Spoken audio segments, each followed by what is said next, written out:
All right. I'm gonna go over. Let's do some science. So mainly, what I do for science is just take pieces that I've learned from school, Google, AI, textbooks, more googling,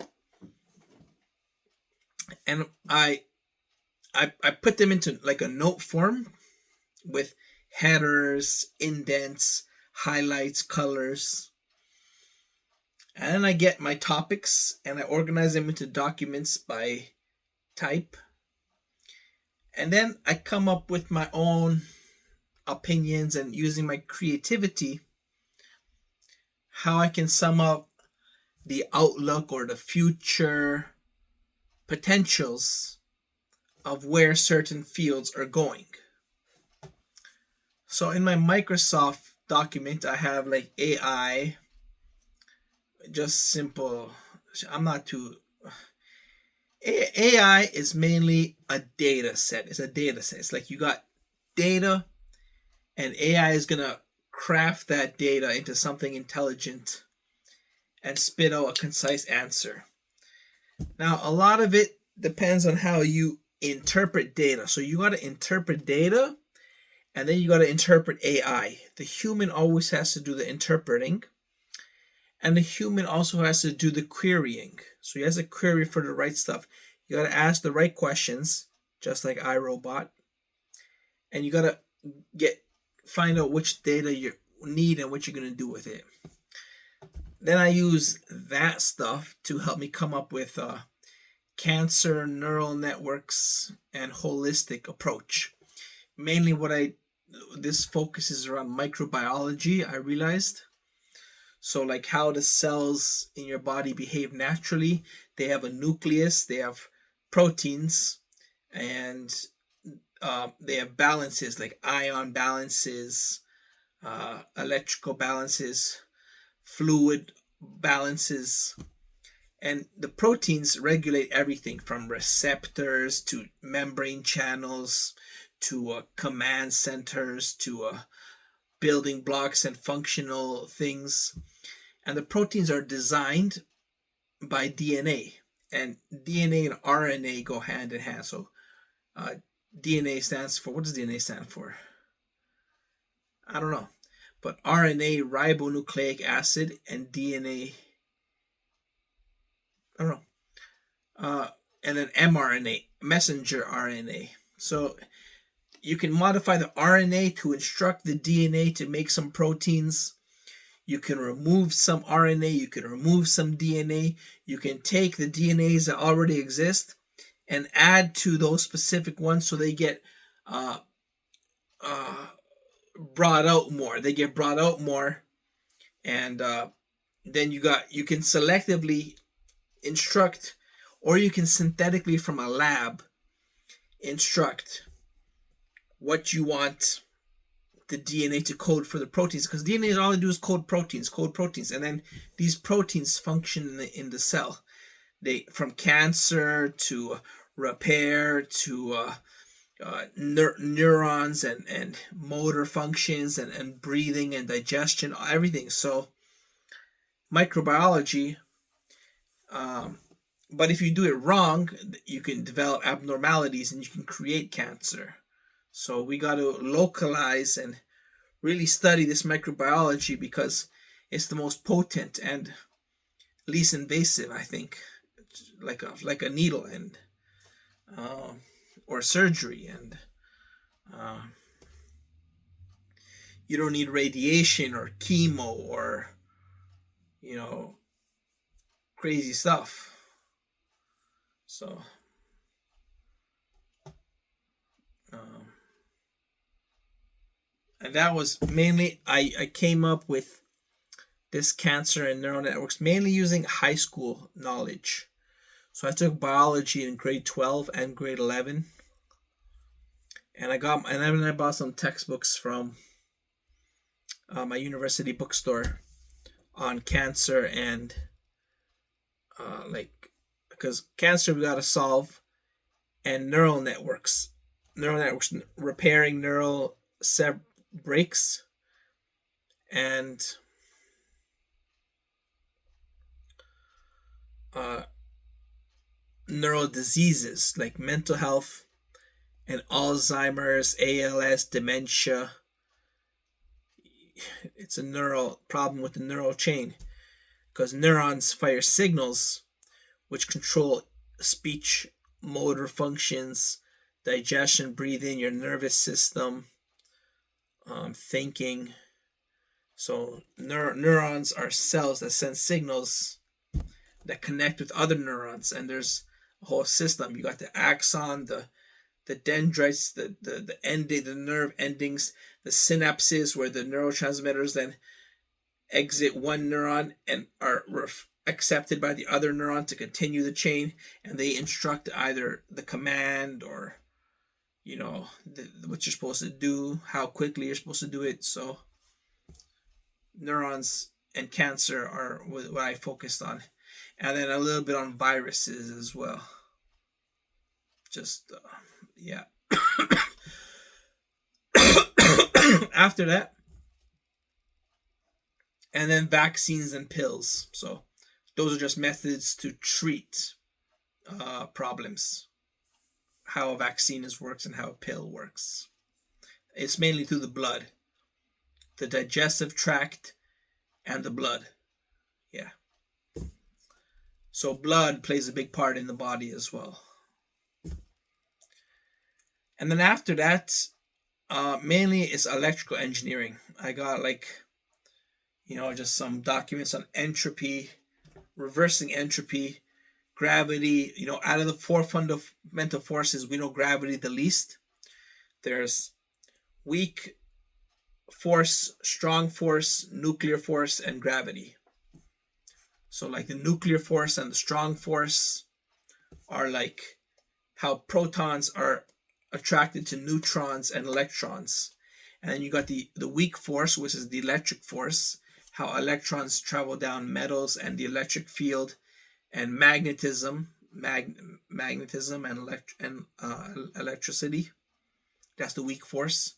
And the strong and the nuclear force are gamma radiation and how nucleus are held together by the subatomic particles, gluon,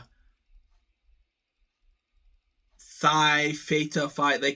Like one neutron is made up of 6 different particles, like a up fermion, a down fermion, an up lepton, a down lepton, and so you got like 2 leptons in a fermion make a neutron, and 2 leptons in a gluon make a proton, something like that. So not just the proton and the electron, but what makes the proton and the electron, and how their forces all hold together. And for gravity, we believe that maybe there is some sort of gravitron, which connects like a subatomic particle for the force of gravity. Because in electricity, there's an electron. In magnetism, I don't know. But that's why I thought magnetism and gravity might go together, because we don't really know magnetism. We don't really know gravity. The radiation, we know gamma particles, alpha particles, beta particles, and for the strong nuclear, we know there's the hadron particle, or they found the particle from the hadron collider, Higgs particle. Is it a Higgs particle, Higgs boson? So it might be the Higgs boson. So the Higgs boson connects, the electron connects, and but gravity we don't know, so we think it's a gravitron. And then I did what did I do? And I summed up what I learned from electrical engineering. So like computer hardware, transistors, control networks, transistors, how computers work, how transistors work, how chips work, how circuits and shit like that, antennas, digital logic, analog logic, communication systems, generators, electricity generation. And what I did my research on was I did my extra research on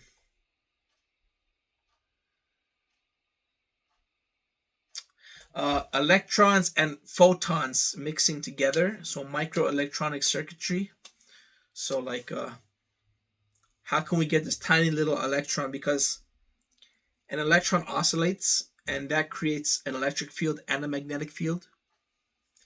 And when you have a magnetic field and an electric field and you put them together in a circuit, you can create energy.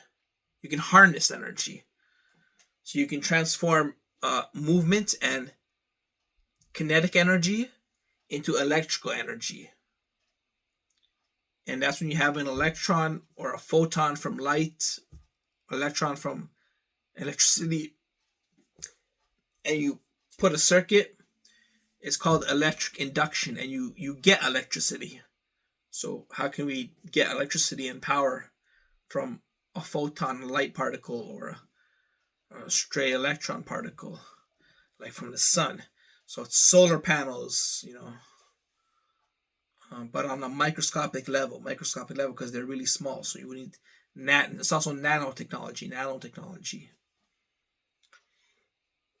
To reflect that, then I had on a large scale the Earth's ionosphere. So the Earth, you have the ground, the clouds, the atmosphere, and somewhere out around 200 kilometers you have the ionosphere. That's where thunder happens.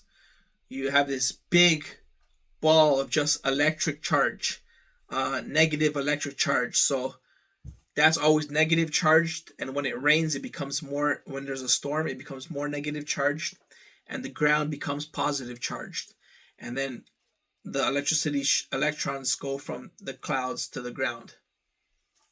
So how can we harness this power? And also the Earth's magnetic field. So through the core of the Earth, magnets go from south to north, and then around the Earth through space it goes north to south, and then so like that on the axis. So it's like this. So how can we design things to harness the three things: the ionosphere, negative charge particles; magnetic field, Earth's internal magnetic field, maybe gravity; and solar, radiation from the sun. That's how we got free energy, as well as Niagara Falls, hydroelectric dams, nuclear dams, nuclear generators. And then I had you have a capacitor, which is two charged plates within a circuit. And if you have alternating currents will flow between the plates, and the amount will depend on their area and the strength of the dielectric and the separation and the power of the current and the frequency of the current. But we use those capacitors, we use solenoids, which are inductors. But what if we could have a magnetic capacitor? So instead of using electricity, what if in magnetic circuits like transformers, we can get a magnetic capacitor? I don't know what it would look like yet, but I did some fidgeting around with the equation, how we can get the power of a magnetic capacitor, how we can model the power, the dimensions, the materials, all that shit. The current, what would it depend on? The current, the materials, the geometry, which constants, and then kind of go maybe backwards and develop what the actual physical thing actually would be for a magnetic capacitor. I thought of that.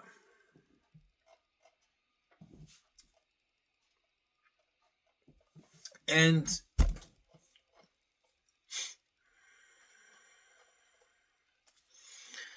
that's about all my topics. And to do this research, oh, and then I had some shit like let me check one sec. I had some like environmentalism, recycling waste, not just recycling, but getting something to make waste into something more useful, classifying all the materials that are in waste: wood, paper, metal, trash, organics, inorganics, plastic, and trying to figure out something that would sort waste into shit that doesn't smell bad, or fuel or something like that, you know. Um, that about does it. And implants for head injury, brain trauma, implants as a to help electrical signals in the brain. Uh, that about does it for my topics, right? And the way I came up with it was, first I worked on a document for a couple of years where I just made the document myself. This was before AI existed, before we had ChatGPT. ChatGPT came in a couple of years ago. This was before then. So I was making this document just by Google search and my drawings and my creativity and research. So I made that, and that should win me a Nobel Prize. Um, yeah, how many? It's like 50 pages. And then after that, AI came out, and I basically took all my topics and shot them into AI. And AI first was stupid, but over the years it's become smarter. So I keep asking it questions about my research, and it's gotten pretty good at it. So I got to the end of how far I can take it. You know, it's getting so technical that I can't understand it anymore. I'm not sure if I need to understand it to test to have my input, um, where I can use my creativity because it's starting to give me these terms like AKT phosphorylate on the third DNA strand. Like I don't know what the fuck that means, and um, I shouldn't belong there. But you know, just the very idea of modifying DNA or influencing cells that contain certain types of DNA and how we can treat that system on a higher level. That's where my creativity comes into play. So I got 35 pages of AI on all the topics I mentioned. And that about does it for my science. Um, what's this? And I like to summarize on my own what I know about math, biology, not too much chemistry, not too much like mechanical engineering or structural engineering, civil engineering, or nuclear engineering, but I know biology, electricity, and math. So I make documents summarizing what I learned from electrical engineering, what I learned from biology in high school, and math in high school and university. Um, some things you learn. Let me summarize what I learned from electrical engineering.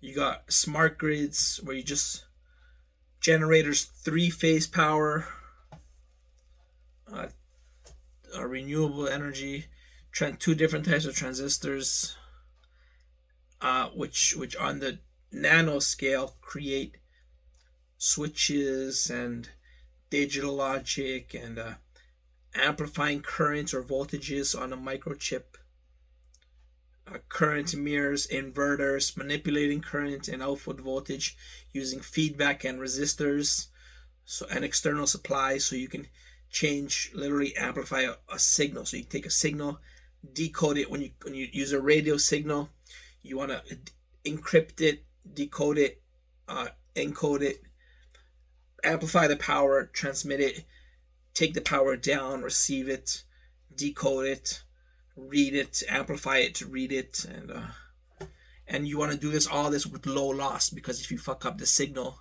over this long distance, you're not gonna be able to read it in the end. And if you fuck up a signal on the digital scale, if you turn a 1 into a 0, because it's supposed to go 1 0 1 0 1 0 1 0, but you can't perfectly make a square wave. We try to, but it's kind of like it's a real electricity. So if you fuck it up and a 1 becomes a 0, that could crash everything.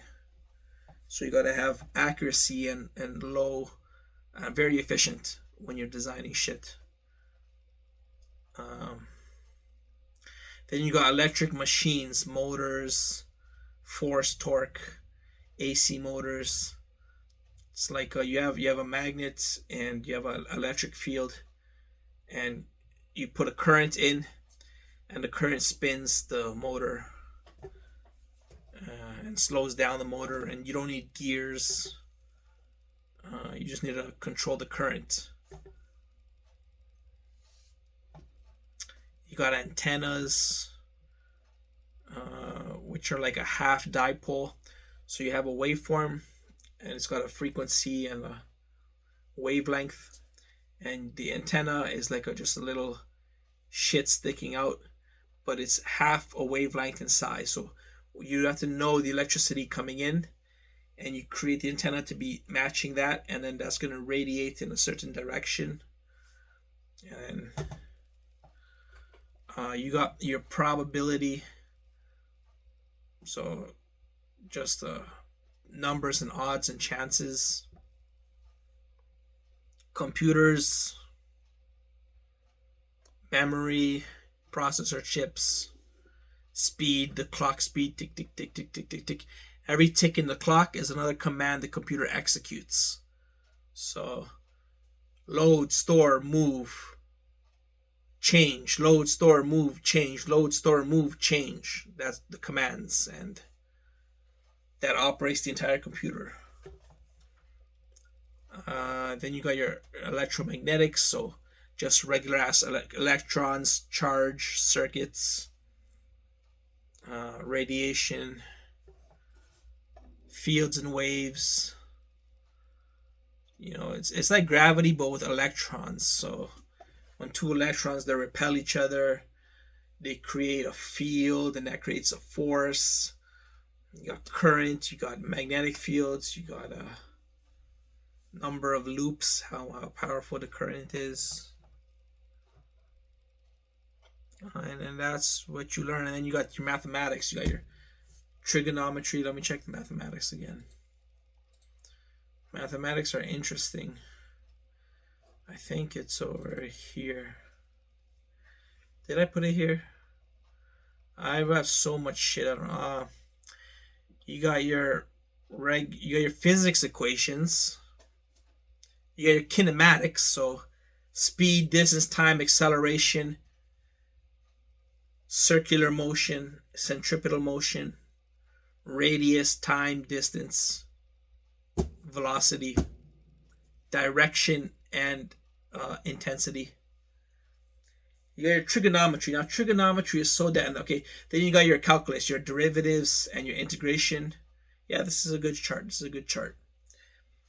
You got your So, once you know your physics equations, your kinematics, your derivatives, your integration, that's your standard shit. That's your standard math. The most important math that is practical in engineering is imaginary numbers and trigonometry, and they go hand in hand, because trigonometry is like a triangle, but it's not just a triangle, it's also waves.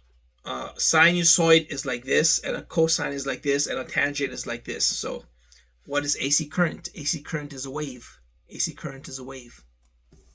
So you model it with trigonometry. Then you come up with an imaginary number. Why do you come up with an imaginary number? Because you got real and you got imaginary power. You got complex power, which is imaginary power, which changes the phase of your signal, like the offset. Um,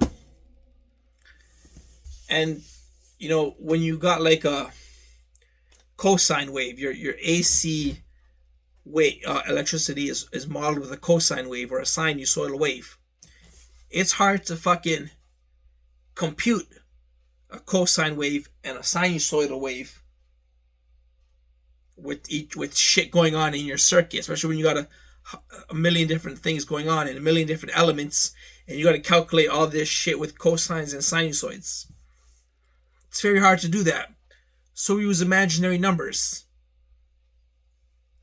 which is E, the number E, whatever the fuck that stands for, 2.314, I don't fucking know. E, exponent raised to the J, which is the imaginary square root of -1, times an angle, Why is that important? Because when you have an E to the exponent of a J and then an angle, first of all, when you have an exponent, it's the easiest shit to work with, because a derivative of an exponent is simple, an integral of an exponent is simple, a multiplication of an exponent is simple, an addition is simple, a division of an exponent is simple, a square root of an exponent, a power of an exponent. It's very easy to fucking work with exponents. Exponentials, we call them exponentials. And this exponent, the genius Euler thought of a way to turn this imaginary exponent, because you have E to the power of square root of -1 times the angle. Now this angle reflects whether it's a sine, how much the is a degree of a sinusoid or a cosine it is. So this genius, called Euler's formula. This genius Euler said cos of an angle plus square root of -1 times sine of that angle. So you have cos angle plus j sine angle. So the real is the cos angle, and the imaginary is j times sine angle. And it's one angle, cos, sine, and j, which is square root of -1, transforms into e to the power of j times that angle. So you can go from cos and j sine to e and j angle. And when you're doing all your math, you put it in e to the power of j angle form. And then when you want to get the real signal back, because it's an AC signal, it's either a cosine or a sinusoid, you convert it back after you've done all your math. You convert it back from e to the power of j angle down into cosine sinusoid. And you have your real signal. So that's the math. And we went through all the topics.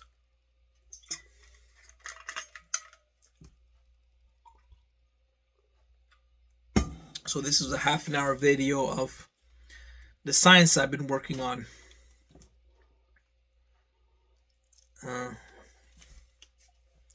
What did I say? Cancer, neural networks, biology, microbiology, electromagnetics, entropy, gravity, all the electrical engineering subjects.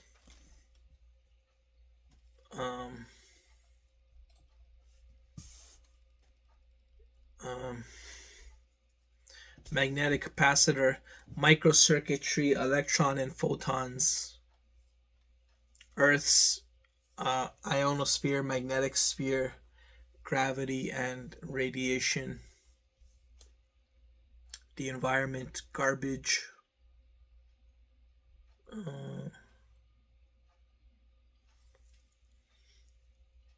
entropy, gravity. For astrophysics, I just said, what if we move the planet? We have spaceships, but to move 6 billion, 8 billion people safely, it'd be best to move the entire planet. So we don't have the technology for that, but maybe one day we know how to move the fucking planet.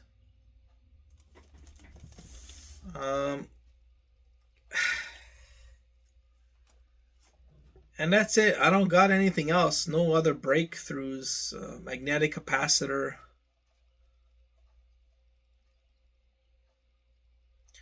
proteins and DNA, and for coding proteins and cancer and neural networks, and that's about everything.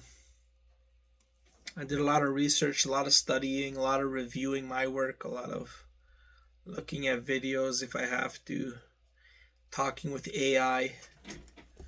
I use first I used ChatGPT, then I quickly moved to Facebook's Meta AI because it's free and it was top of the line. But then Grok surpassed it, so I used Twitter's AI Grok. Then you got Microsoft's AI Copilot, which is the lowest for me in usefulness. So you got Copilot, Meta AI, Grok. And then I used OpenAI, which is art, drawing pictures. So I could draw a circuit or something, or a design, put it into the website, make a little description, and tell me how creative the computer is allowed to be, and it would spit out an image. So I could draw like a picture of a toy car or a 2D car, and I put creativity maximum, and it spits out a 3D car. So I learned. Same with clothes. I would design a shirt or a purse or something like that in 2D, spits it out in 3D, and it's very nice. But sometimes the 2D image you get is more useful than the 3D image. So sometimes you want another 2D image. So you have to keep modifying the creativity to get your desired images. All right, so that was science in half an hour. That's it. That's all I got. That's all I got. Yeah.